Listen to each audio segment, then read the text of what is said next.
Please welcome the founding members of the Board of Peace. The Minister of the Prime Minister's Court of the Kingdom of Bahrain.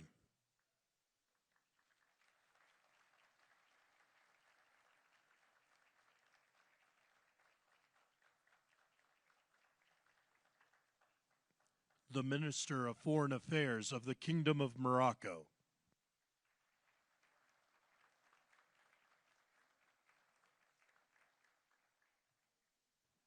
The President of the Argentine Republic.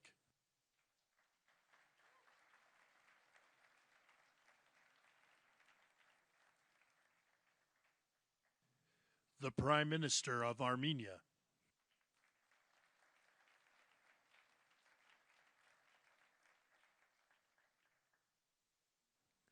The President of the Republic of Azerbaijan.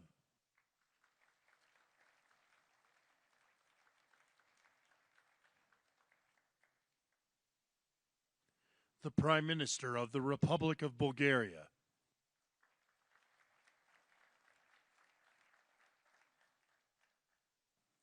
The Prime Minister of Hungary.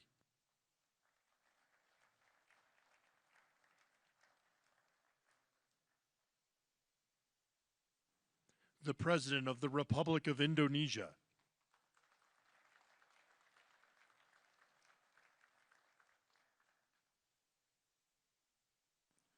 The Deputy Prime Minister and Minister of Foreign Affairs and expatriates of the Hashemite Kingdom of Jordan. The President of the Republic of Kazakhstan.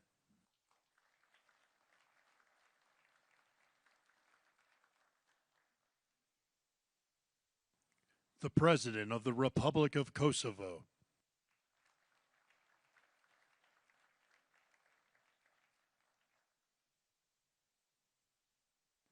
The Prime Minister of the Islamic Republic of Pakistan.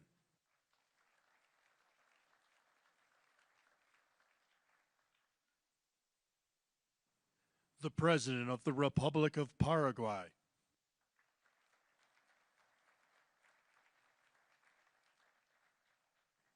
The Prime Minister and Minister of Foreign Affairs of the State of Qatar.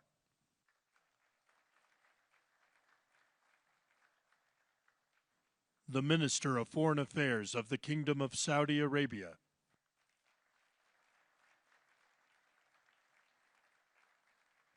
The Minister of Foreign Affairs of the Republic of Turkey.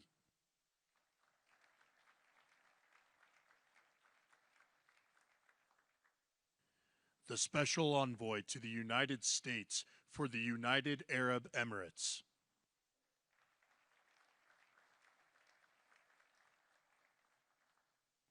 The President of the Republic of Uzbekistan.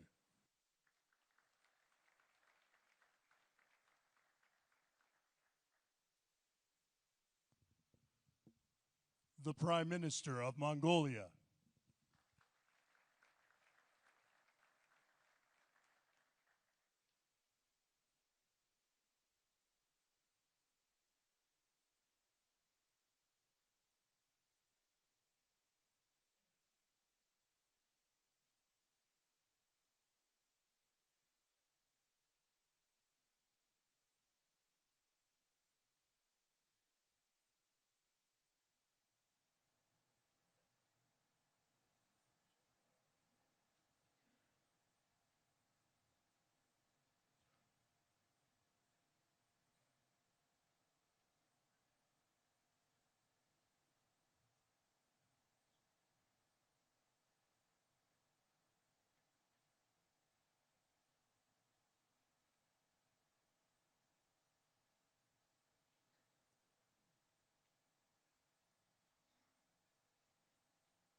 Please welcome the Chairman of the Board of Peace, the President of the United States of America, Donald J. Trump.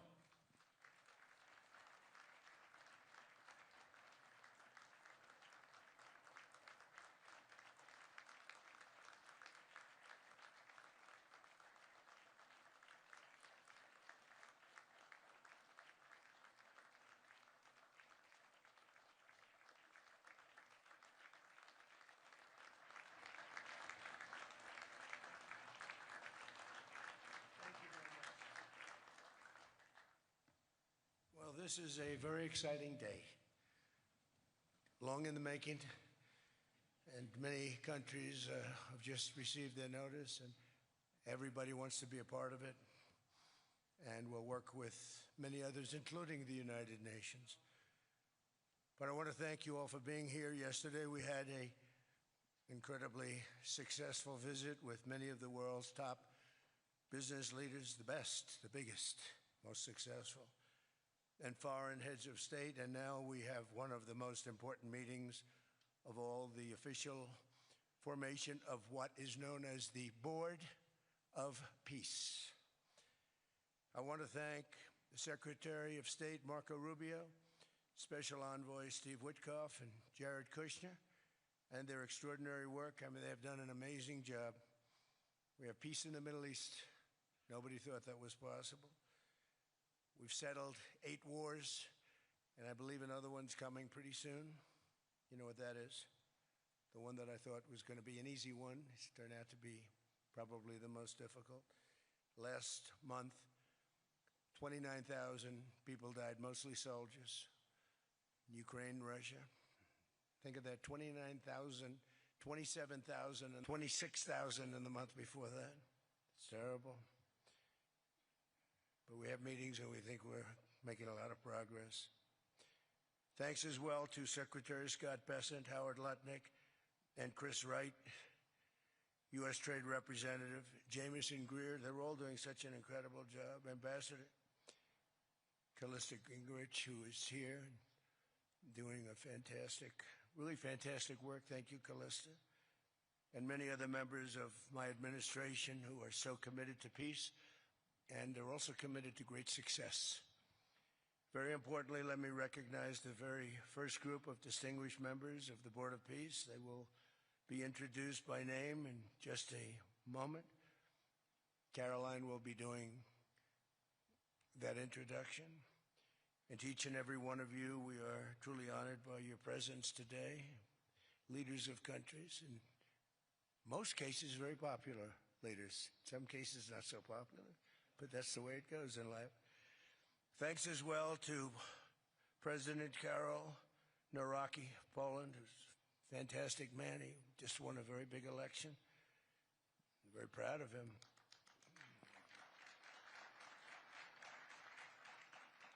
Amazing.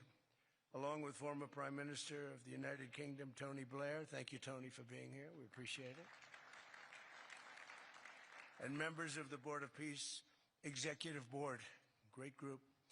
This week marks the 1-year anniversary of my second inauguration as president. No administration in history has achieved such a sweeping turnaround in 12 months' time at home and abroad. We have a tremendous mandate. We won the popular vote by millions. We won every swing state, the 7. They were saying, can he win all 7? Is it possible? Because it's not done. And we won all 7. We have a great mandate back at home. As I said yesterday, the U.S. economy is booming with virtually no inflation. It was 1.2% for the last 3 months, and we inherited the worst inflation in the history of our country. And we have economic growth now of 5.4%, it looks like. And I think that number can double and triple if we do the right things. And if we change thinking so that if you announce good numbers, the markets go up, instead of if you announce good numbers, the market goes down because everybody tries to kill it by lowering or raising interest rates depending on the situation. When America booms, the entire world booms. And we have secured commitments for over $18 trillion in new investment coming into our country, which is a record by many times over, not just by a little bit, by many times. There's no country ever in history that's gotten anywhere near that number. Slashed our trade deficit by 77%. This is in 1 year. Yesterday was 1 year. And signed historic trade deals with nations from all over the globe. Today, the world is richer, safer, and much more peaceful than it was just 1 year ago. We put out all those fires. A lot of people didn't know, including me, that some of those wars were going on. And some of them were going on for, in one case, 32 years, in another case, 35 years, and another one, 37 years. we were very happy to stop the war that had started with India and Pakistan, two nuclear nations. And I was very honored when the Prime Minister of Pakistan said President Trump saved 10 and maybe 20 million lives by getting that stopped just before bad things were going to happen.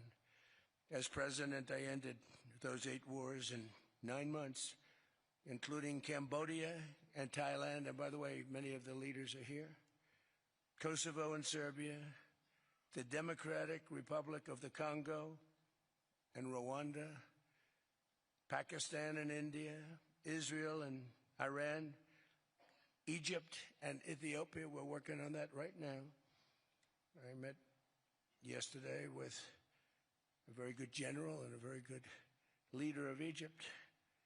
We're working on a dam that was built which precludes the Nile River from getting water.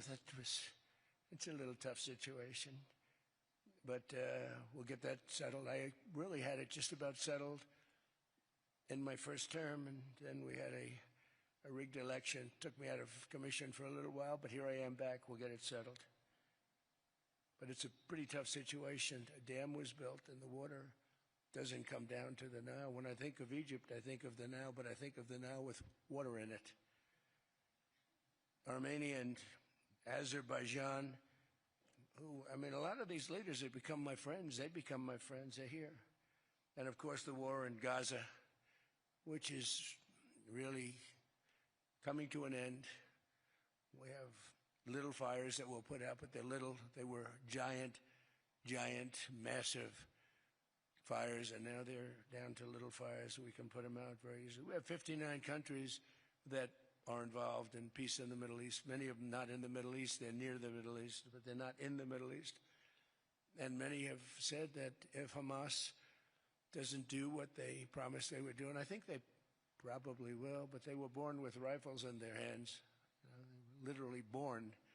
The first day they had a rifle put into their hands, but they have to give up their weapons, and if they don't do that, it's going to be the end of them.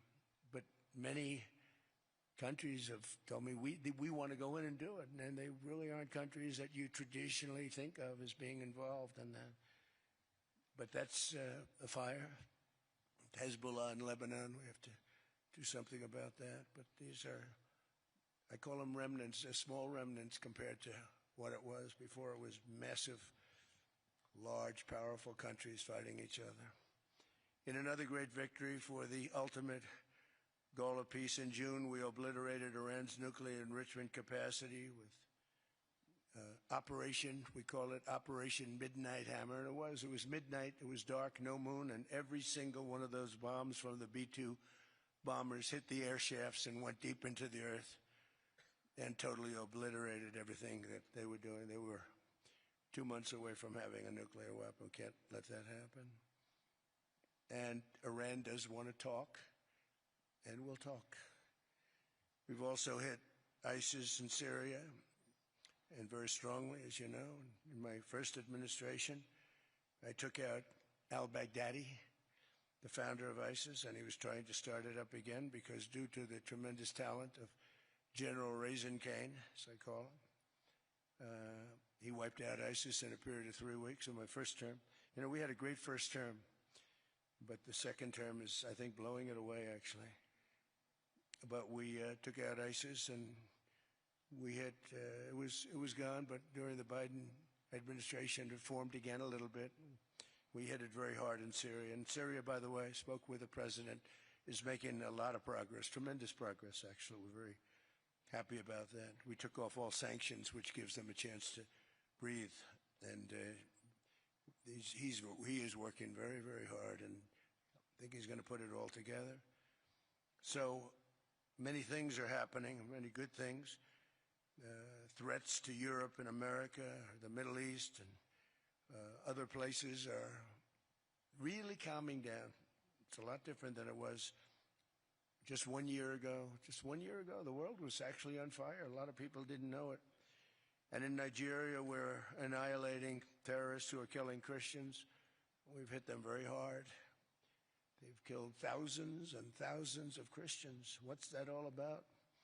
Much of this unprecedented success is possible because I rebuilt our military in my first term, and now we're making it even stronger. We have a budget of over $1 trillion this year, and next year we're going to $1.5 trillion. Our country's never done better economically. We're taking in numbers that we've never taken in, not only the fact that the investment is at 18 trillion plus, but our jobs numbers, everything is, I think, maybe better than ever before. I think you're going to see and a lot of you are investing in our country. I think you're going to be extremely happy with your investments. I think you'll see numbers like you haven't seen before.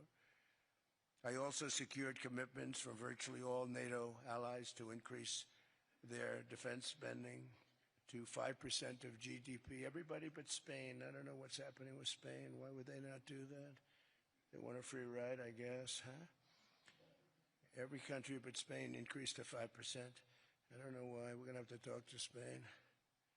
With America's renewed attention to security of the Western Hemisphere, I've stopped the invasion on our southern border and designated the drug cartels as foreign terrorist organizations. And you probably saw that we've virtually stopped almost 100% all drugs coming in by water. Now we're going to stop them on land. The land is easy. The water is tough. But that's down now. I heard it just last night. It was 97. Now it's 98.1%. And we're trying to figure out who are the 2% that are willing to get onto those boats. I don't think they watch television or the news. But we've taken out almost 100% of all of the drugs coming into the United States by water. And now we'll, I think, very easily stop them on land. That's the easy part. We wanted to wait till the other was taken care of. And earlier this month, thanks to the unrivaled skill, power, and might of the U.S. military, we have the most powerful military in the world by far. We captured the outlaw dictator, Nicolas Maduro, and the people of Venezuela are very happy about it. And we're having great relationships with the new leaders of Venezuela. The relationships have been good. We're opening up the country to our giant oil companies, and it's going very well. We've already taken out, think of this, 50 million barrels of oil, and a lot of that's going to go back to Venezuela. They'll do more income with us in a short period of time than they did in years, because as much oil as they have, and they have a lot, just about the most. After us, there's a couple of countries that are in that category, but we have the most, actually, and they're second between Venezuela and us. We have 62% of the world's oil, but they have very little production, so they'll have a lot of production. All the oil companies, we had meetings, you probably saw, all the oil companies want to go in. They want to go in immediately. They're already touring the sites. But our military was amazing. That strike was amazing. We had a second wave coming. We didn't need it. They said, no second wave. We don't want a second wave. The first wave was enough. And, of course, we're working to end the horrible killing in Ukraine, a war that should never have happened and would have never happened if I were president. That was not going to happen. I used to speak to Vladimir Putin about Ukraine, and it was the apple of his eye, but he would never have ever done it. Said, you can't do that, Vladimir. As part of this historic record of major peace initiatives, today we're announcing more details regarding the Board of Peace, so important. This board has the chance to be one of the most consequential bodies ever created, and it's my enormous honor to serve as its chairman. I was very honored when they asked me to do it. We had an idea to do it, and then they came. They said, you be the chairman. And but I take it very seriously. We have a great group of people and incredible young people that are leading it from within. It's running beautifully, started already. And every country, just about every country, wants to be a part of it. And we just sent out the letters a couple of days ago, and these are just the countries that are here. They happen to be in Davos, so we said would be honored if you wanted to join us up on the stage. And it's really great. They're friends of mine. I think, let me see. Yeah, every one of them is a friend of mine. Let's see, a couple I like, a couple I don't like. No, actually, at this group, I like every single one of them. Can you believe it? Usually I have about 2 or 3 that I can't stand. Usually I have 2 or 3 that I don't like. I don't find them up here. I like every one of these people. No, they're great people. They're great leaders. And the Board of Peace is composed of leaders, the top leaders in the world, actually. Last October, we released a plan for the permanent end to the conflict in Gaza, and I'm pleased to say that our vision was unanimously adopted by the United Nations Security Council late last year. Under phase 1 of this plan, we have painstakingly maintained that Gaza, and we're going to have it very strongly, and that's what we have. Maintained the Gaza ceasefire, delivered record levels of humanitarian aid. We've given aid. You know, you used to hear all the people were starving and it was terrible. Now you don't hear that anymore. We've delivered record levels of humanitarian aid. I want to thank the United States, but I want to thank some of the countries that are sitting right up here, because they've sent great aid, aid also in the form of money, where we go out and purchase food, and you don't hear those stories anymore with people starving. And secured the release of all 20, we secured the release of all 20 living hostages. Now, I want to thank Steve Witkoff and Jared and everybody for working so hard. They worked so hard, but there were 20 remaining living hostages. Now, we got hundreds out, but the last 20, I said, boy, that's going to be a tough one. I said that a year before, and it was a tough one, but we got them. Got all 20, every one of them. And we had also about 28 that were dead, but the parents wanted them just as though they were living, just as much. Some cases, it almost seemed more. It was amazing, actually, the love. But their boy had been killed in just about all cases, young men. Their boy had been killed, and they wanted the body of the boy, and it looked like it couldn't be done. And with the exception of one, and we're close on the track of that, we've got them all, every single one of them, which is amazing. It's a rough job. That was a rough job.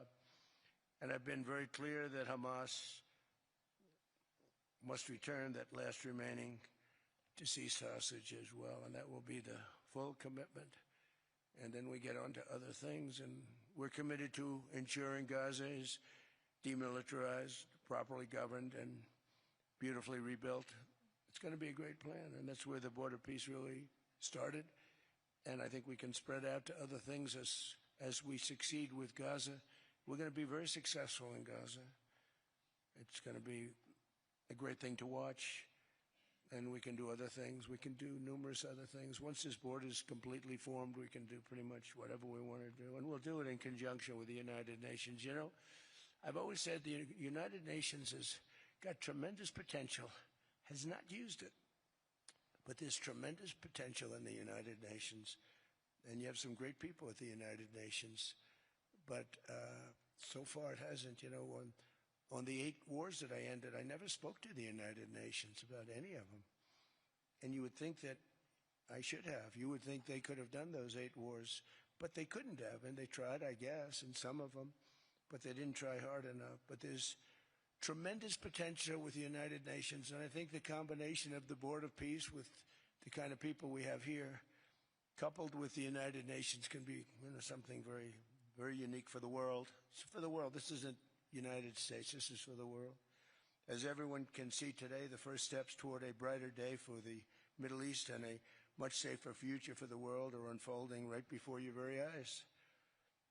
Together, we are in a position to have an incredible chance. I don't even call it a chance. I think it's going to happen. To end decades of suffering, stop generations of hatred and bloodshed, and forge a beautiful, everlasting, and glorious peace for that region and for the whole region of the world, because I'm calling the world a region. The world is a region. We're going to have peace in the world. And boy, would that be a great legacy for all of us. Everybody in this room is a star, or you wouldn't be here. There's a reason that you're here, and you're all stars. You're the biggest people, the most important people in the world, most powerful people in the world.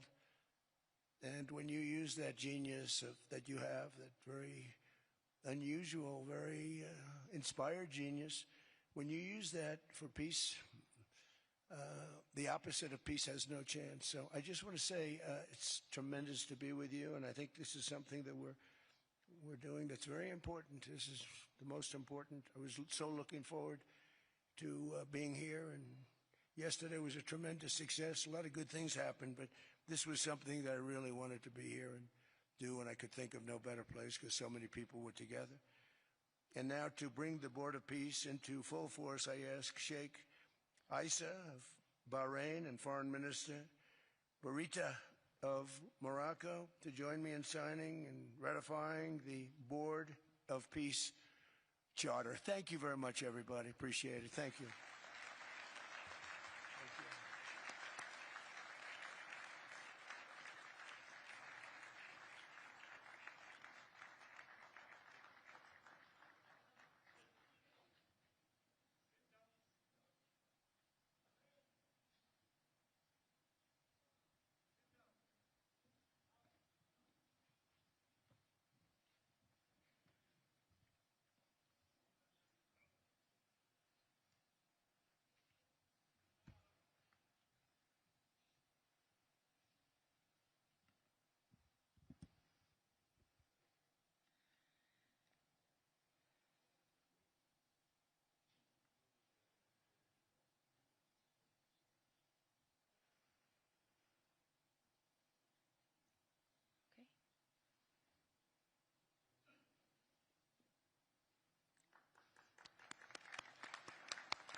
Congratulations, President Trump.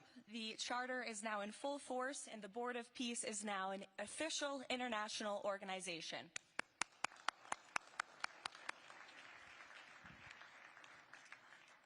We will now continue the signing ceremonies, beginning with the President of Argentina and the Prime Minister of Armenia.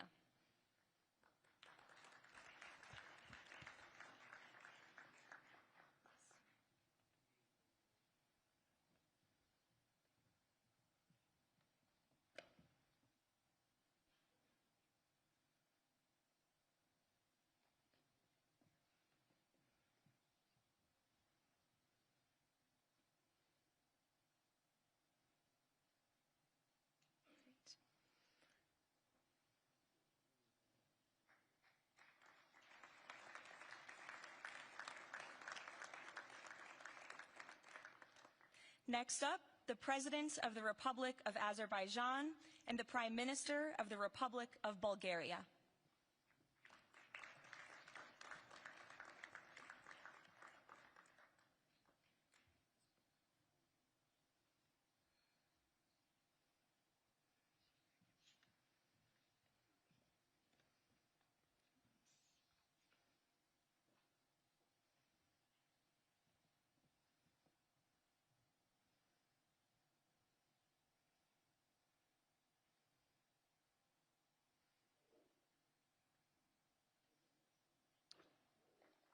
Thank you.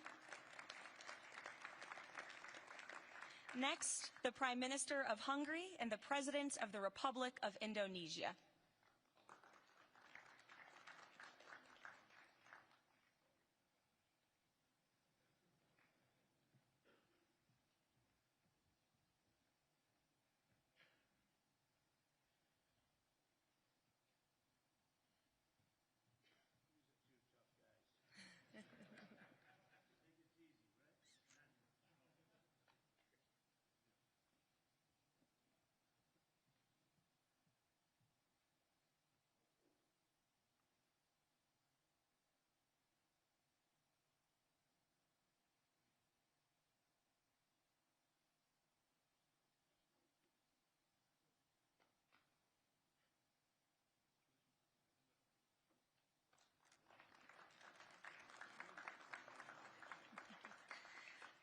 Next, the Deputy Prime Minister of the Kingdom of Jordan and the President of the Republic of Kazakhstan.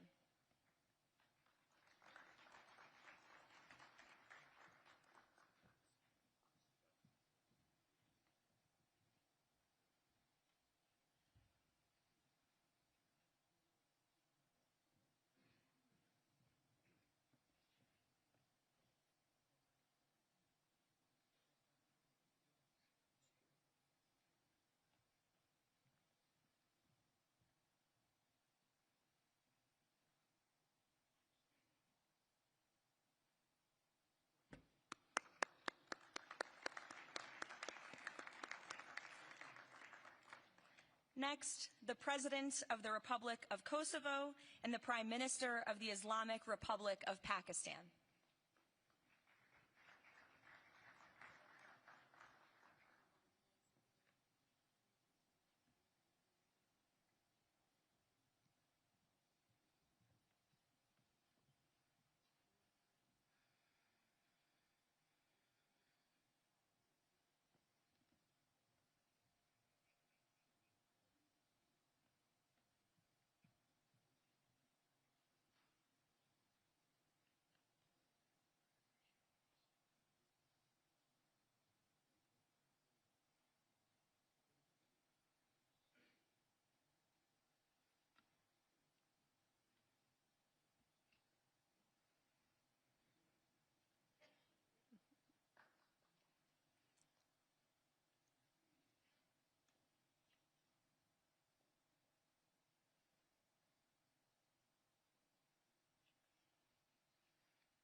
That's it. Yes. Thank you.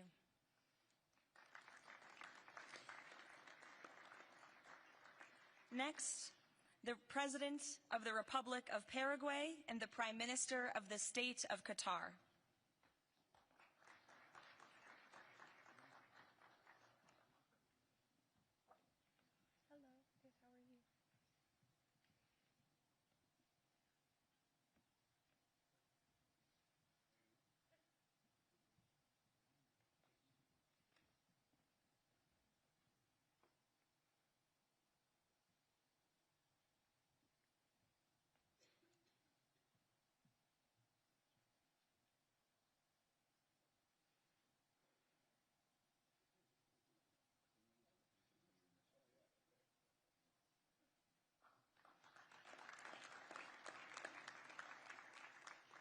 Next, the Minister of Foreign Affairs of the Kingdom of Saudi Arabia and the Minister of Foreign Affairs of the Republic of Turkey.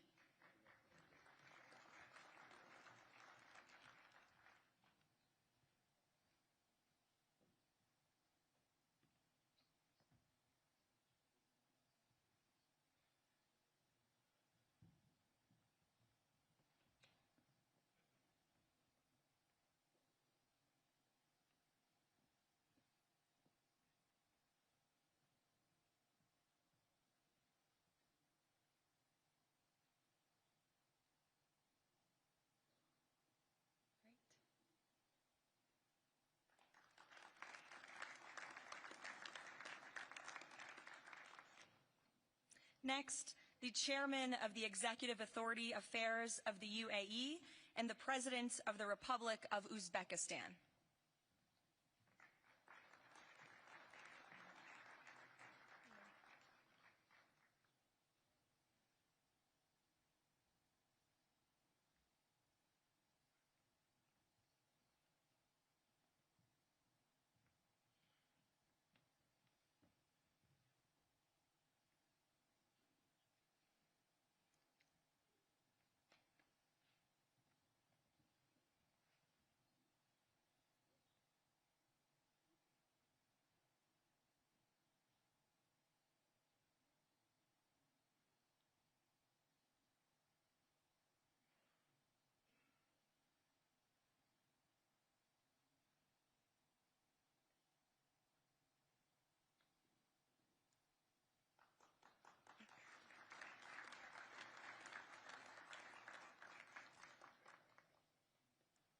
And last but not least, the Prime Minister of Mongolia.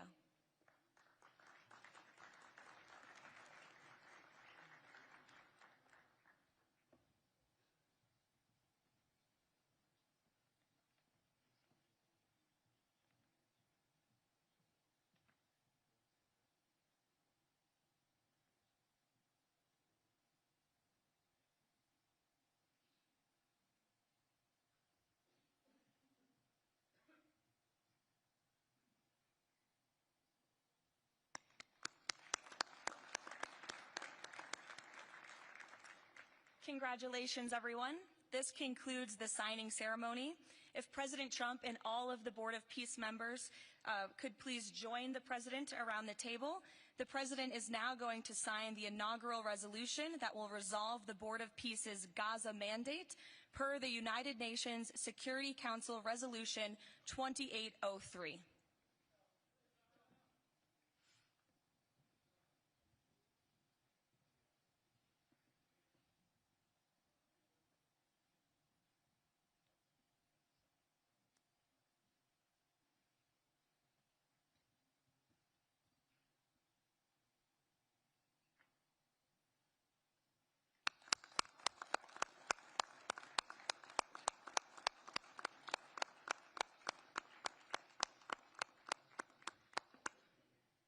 Congratulations.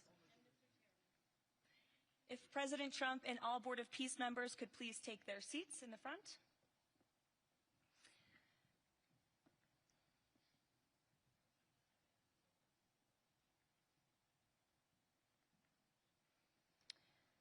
Now it is my honor to introduce the United States Secretary of State Marco Rubio, who will speak about President Trump and his accomplishments. Without further ado, Secretary Rubio.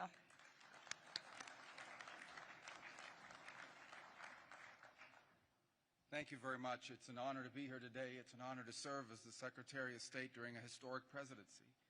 And it's a historic presidency because the President of the United States, Donald J. Trump, is someone who is not limited by what others say is possible or what others say is impossible.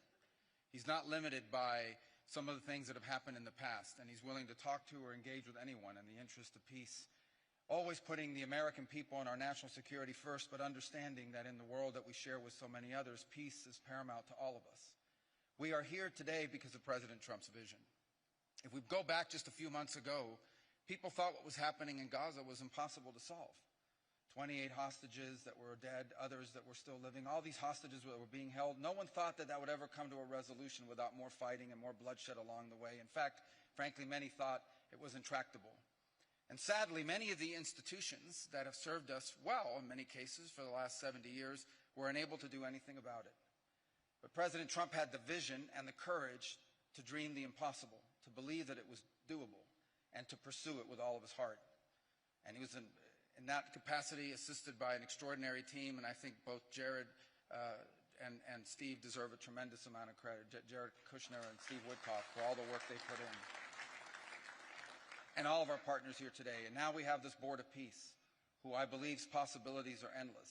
Obviously with a focus first and foremost on making sure that this peace deal in Gaza becomes enduring. And I know this president has it as his highest priority and will give it everything he has to make sure that this is successful.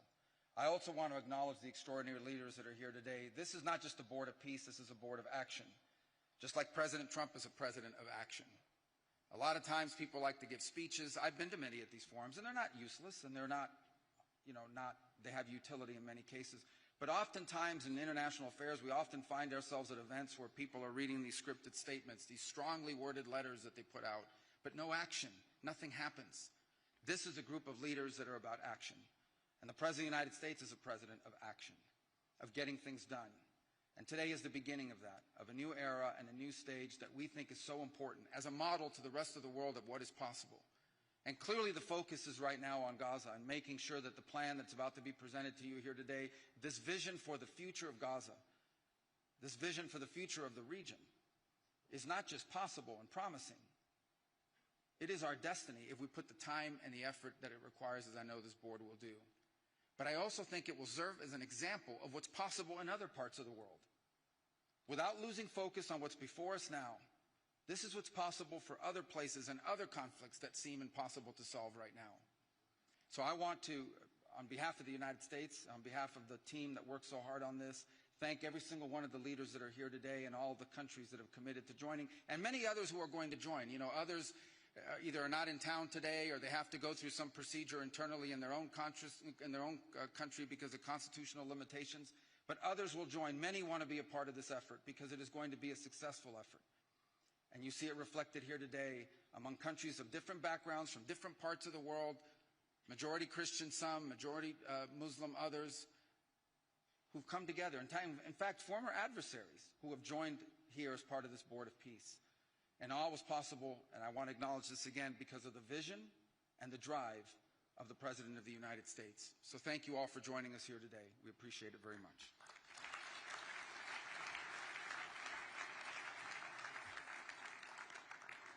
Thank you, Secretary Rubio. Please, if you could now turn your attention to the screens for a video message from the head of the National Committee for the Administration of Gaza, Dr. Ali Shaith. Distinguished leaders, colleagues, and friends, it is an honor to be here today. I want to start by thanking President Donald J. Trump and his administration for their intensive efforts to advance peace in the whole region. I also thank Egyptian President Abdel Fattah al-Sisi, Qatar, and Turkey as mediators, the Palestinian Authority, and members of the United Nations Security Council for welcoming the comprehensive peace plan. These efforts created the opportunity for a new future in Gaza Strip. But what will really matter is what comes next. This transition will succeed only if it delivers real, tangible improvements in daily life for Gazans. As Chief Commissioner of the National Committee for the Administration of Gaza, it's my responsibility to turn this moment into action, to restore order, to rebuild institutions, and to create a future for the people of Gaza defined by opportunity and dignity, under the principle of one authority, one law, and one weapon. As a first step, I am pleased to announce the Rafah crossing will open next week in both directions. For Palestinians in Gaza, Rafah is more than a gate. It is a lifeline and symbol of opportunity. Opening Rafah signals that Gaza is no longer closed to the future and to the war. I want to be clear, there is much more work ahead, and none of it is easy. The road forward will involve difficult decisions and setbacks, but this is a real step, and it marks a new direction. Now, I would like to address the people of Gaza. من أرض الكنانة أتوجه الآن بكلمتي إلى أبناء شعبنا الصامد الصابر في قطاع غزة. لقد صمدتم وحافظتم على أسركم وأرضكم خلال سنوات عصيبة هجاف صبرت أعماقكم وكل الحدود. إن صمودكم الأسطوري له أعظم ما قدمت غزة، وهو الأساس الذي سنبني عليه سويا مستقبلنا.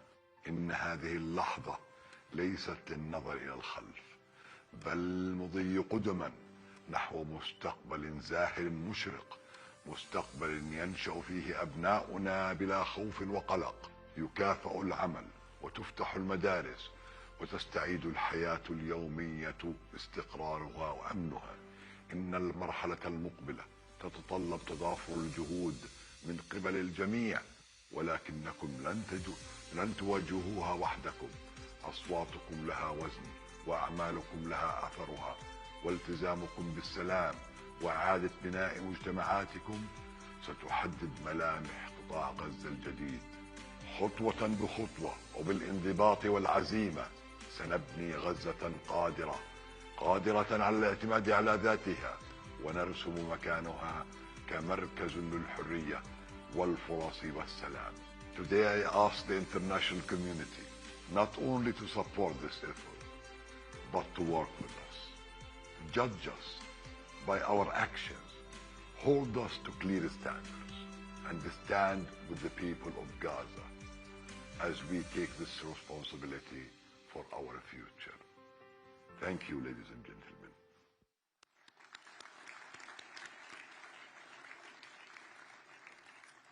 I now would like to welcome to the podium U.S. Special Envoy Steve Witkoff and Jared Kushner.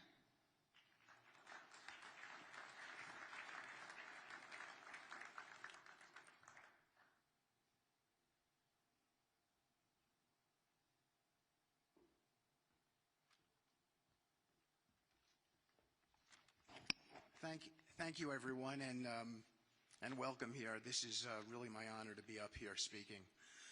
I remember when the President asked Jared, and of course our great Secretary of State, to work on something that the world thought was impossible, and unattainable. But the President, on this peace deal for Gaza, as on all other deals we work on his behalf, said we had to try. And of course, we were inspired by that. We have achieved a peace deal in Gaza. We have brought the hostages home, all of the bodies except for one, and we will bring that body home too. And maybe most importantly, we have created a sense of hope for what the future can bring in Gaza and all other places where the Board of Peace will operate. And I am so honored, Mr. President, to have worked on this on your behalf. I'd like to thank some people here who are here with us tonight who have done so much, done indispensable work to bring this deal together. Sheikh Mohammed, my good friend from Qatar, and Ali Al-Tawadi,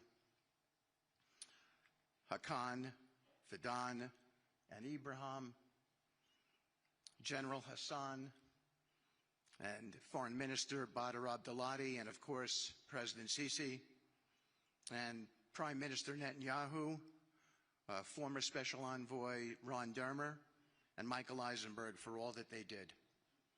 I would also like to thank our core working group and members of the Board of Peace who have been working nonstop on behalf of this incredible, noble effort, around the clock for months on end, sacrificing time with their families and their own personal lives because they believe in the mission and the vision that the President has set out for us. I'd also like to thank, those people include Tony Blair, Yakir Gabay, Josh Grunbaum, Aryeh Lightstone, Laron Tonkman, Admiral Cooper, General Frank, and I probably have forgotten some along the way. And then, perhaps most importantly, I want to thank our administration. We have an incredible team. It's amazing to work for this administration. I think you see the results that we get on behalf of the President because he inspires us so much. So I'd like to thank the Vice President of the United States, J.D. Vance, for all of his help and guidance, our Treasury Secretary, of course, the Secretary of State, who we work hand in glove with, and a special thanks to our Chief of Staff, Susie Wiles, who is always available to us for consultation, for steering, and for all else that she does. Thank you.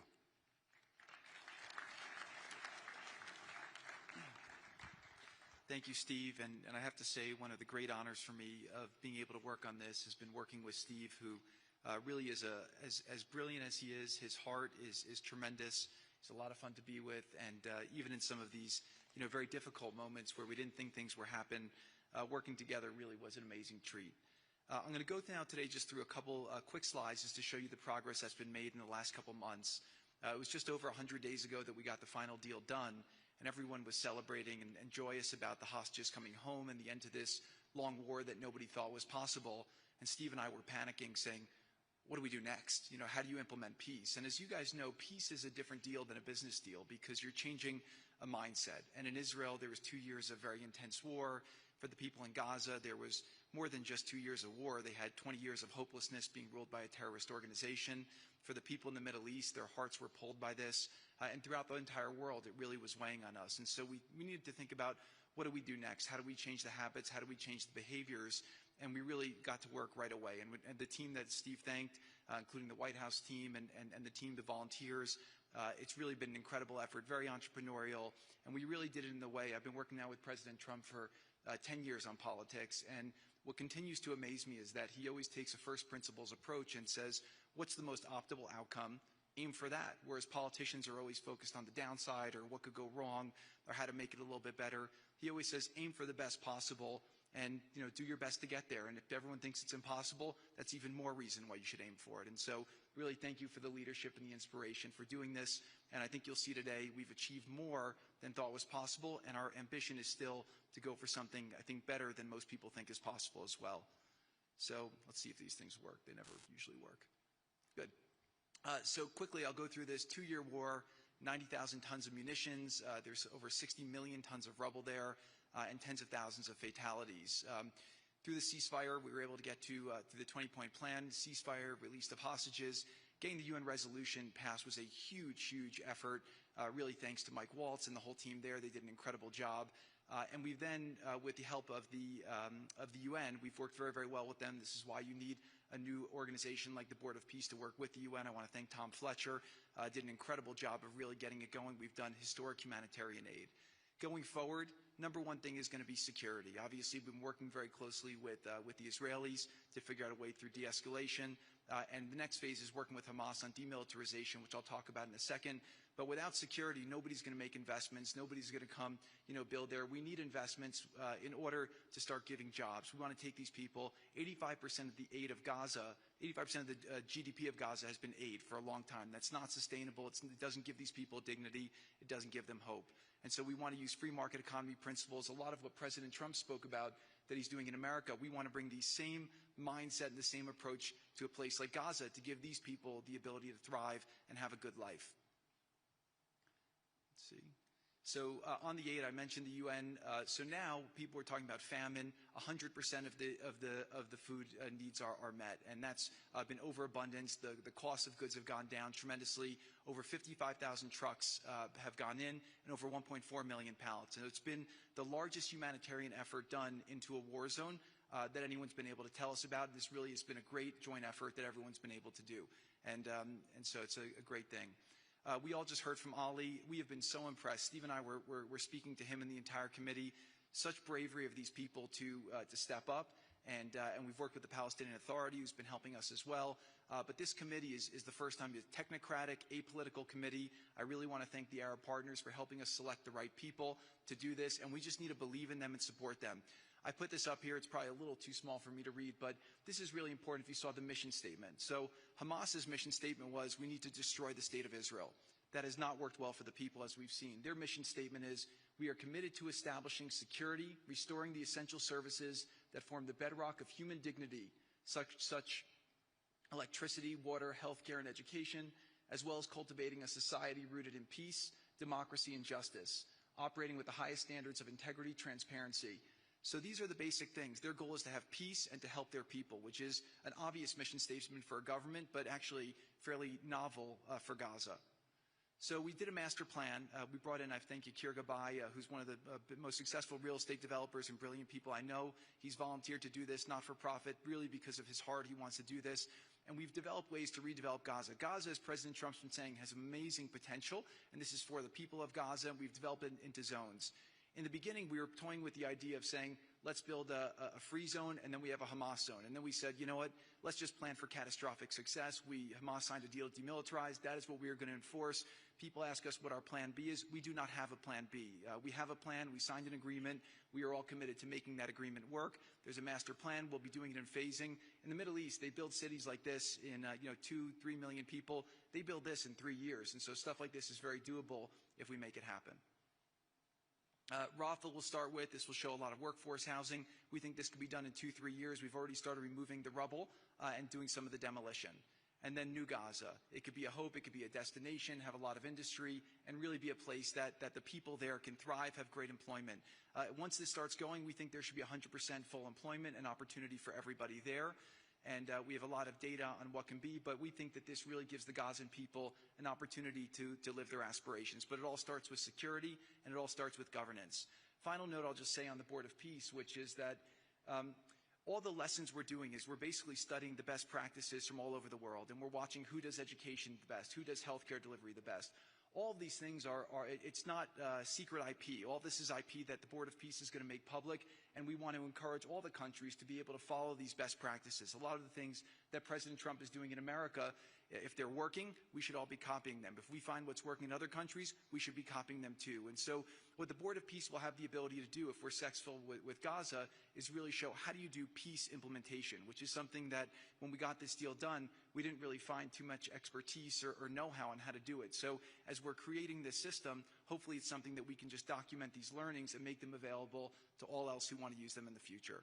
So demilitarization, this is something we're starting now that we have a new government in Gaza. This government will be working with Hamas on the demilitarization to really take the principles that were agreed to in the document to the next phase, and hopefully that will be successful. Without that, we can't rebuild. So if Hamas does not demilitarize, that will be what holds back Gaza and the people of Gaza from achieving their aspiration, and that's very important. So the next 100 days, we're going to continue to just be heads down and focused on making sure this is implemented. We continue to be focused on humanitarian aid, humanitarian shelter, but then creating the conditions to move forward. So thank you. Final point I'll just make is this is really only possible because of the work of so many people and President Trump's great leadership. But a lot of you have been asking, how can we help? So the countries have all been incredibly generous. We'll be doing the first conference where we'll announce a lot of the contributions that will be made in a couple weeks in Washington. From the private sector, there'll be amazing investment opportunities. I know it's a little risky to be investing in a place like this, but we need you to come, take faith, invest in the people, try to be a part of it. And then finally, I'll just talk to people on the media and on the social media, which is this deal only happened because we worked with Israel, we worked with Turkey, we worked with Qatar, we worked with Saudi, we worked with Egypt. I mean, everyone worked together. We worked with UAE. We all worked together to make this happen. I see a lot of people trying to escalate, criticizing Israel or Israelis criticizing Turkey or Qatar. Just calm down for 30 days. I think that the war's over. Let's do our best to try working together. Our goal here is peace between Israel and the Palestinian people. Everyone wants to live peacefully. Everyone wants to live with dignity. Let's put our efforts towards promoting those who are doing the work to build this up, like Ali and his committee. Let's focus on the positive stories, and let's just calm down, turn a new chapter, and if we believe that peace is possible, then peace really can be possible. So we're going to continue to work every day. We need all of your help to do it. And again, I just really want to thank President Trump for his leadership in doing this. This would not have been possible without your commitment to this. Everyone thought it was impossible to end this war. You never gave up. You never stopped. Every time there was a setback, you told us to try harder. You gave us different ideas. And we've made several impossible things happen just in Gaza to date, and there's no reason why we shouldn't be able to make even more impossible things happen. So really thank you for your amazing leadership.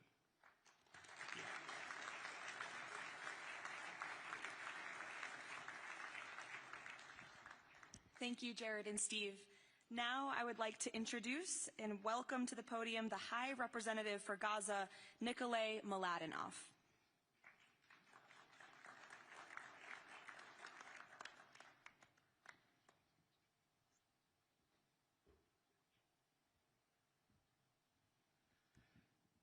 Mr. President, it's a great honor and a massive responsibility for me, for my team, for all of us to be here with you to begin this journey. Who would have thought 2 years ago that we will be sitting here with this group of countries, with this leadership, giving the people of Gaza a new chance? Who would have thought that last Friday I would be sitting, Mr. President, in Cairo with an amazing group of Palestinian technocrats, people who you don't see on the news, people who are not media personalities, but who are experts, who are committed to giving their people a chance in life. And this is what this is all about. For too long, Gazans, Palestinians, and Israelis have lived with conflict, with death, with destruction. Now, the page turns. And whether the page turns successfully really depends on all of us. We have the ingredients for it. We have the leadership of the United States and President Trump. We have a great group of countries joining the Board of Peace and more to come. We have a fantastic Palestinian team on the ground, and we must make it work. Our partnerships are there, our plans are in place, and we need your support. And finally, I look to all of you who are in this room and who are watching this meeting from their screens at home or in their offices. Please put away your talking points for a minute. Please put away your fears. Please put away your concerns. Please stop listening to the rumors and to the gossip. Focus on what we have to do today, because the future of 2 million Palestinians is at stake, and if we give them a chance, we will do more than that. We will create opportunities for 1 billion people who live in the Middle East and beyond, and who are responsible, also who want to see transformation and a chance in life for the future. So please join us on this journey, join the Board of Peace, and join us in supporting this excellent initiative. And thank you again, President Trump and the United States, for taking this decisive leadership forward.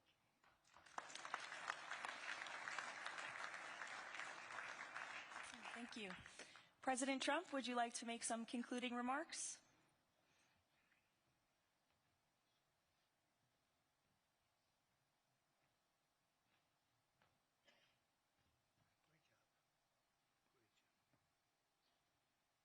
Well, I just want to tell you it's all happening.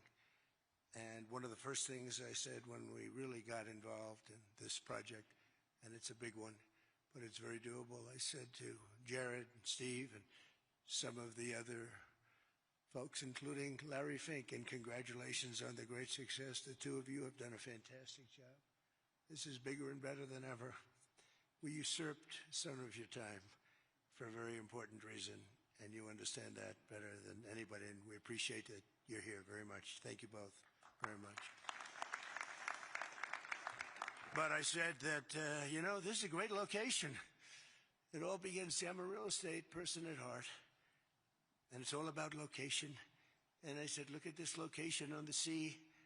Look at this beautiful piece of property, what it could be for so many people. It'll be so great. People that are living so poorly are going to be living so well. But it all began with the location. That's the vision. They look out on the waters, and very few places are like it. So we put together a team that's outstanding, a team that's done it before, a team that I think has done tougher jobs, if you want to know the truth. We've done some tough jobs. And we continue to, as far as the United States is concerned, we're behind it. And the United States has never been stronger, never been bigger, better. It's doing really well. You see that, building thousands of businesses, plants, factories all over the United States are right now under construction. Nobody's ever seen anything like it. And this is just an honor to be involved with this and to be involved with the great people in this room and the great leaders that are sitting on stage. We thank you very much. And we have many others that have signed up, and they all want to be members of the Board of Peace because it really will be important. This is not going to be a waste of time. We waste so much time on things that never happen. This will happen, and it's already happening. Thank you very much, everybody. It's a great honor to be with you. Thank you. Thank you.